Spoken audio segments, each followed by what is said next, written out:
Britain's new prime minister made his first speech to the nation this morning.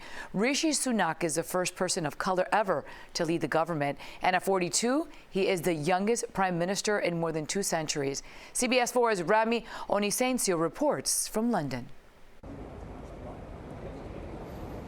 The UK's new Prime Minister, Rishi Sunak, gave his statement of intent, his vision for his government, speaking to the flailing economy along with the fractured nature of his Conservative Party as well as his country. In his speech, he also said he would fix some of Liz Truss's mistakes, his predecessor. This government will have integrity, professionalism, and accountability at every level. Now, Mr. Sunak just came over from Buckingham Palace, where he had an audience with the King, King Charles III, making him the first prime minister to be invited by the new king to form a new government. This is officially called the kissing of hands, even though no hands are ever kissed these days. You might remember it was just 7 weeks ago, though, to the day, in fact, that now former Prime Minister Liz Truss performed the same ceremony with then Queen Elizabeth, and that was just 2 days before the monarch died. But now this country is looking ahead, and despite some celebrations, Sunak has a massive inbox of major issues waiting for him,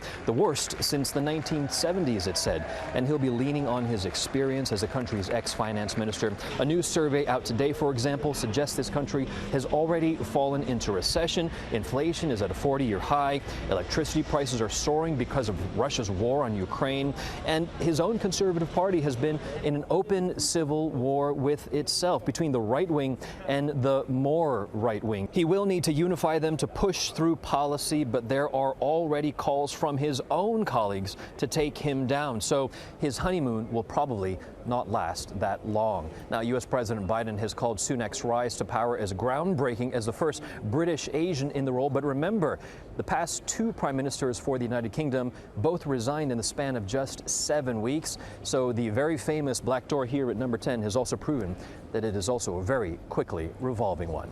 Rami Inocencio, CBS News, London.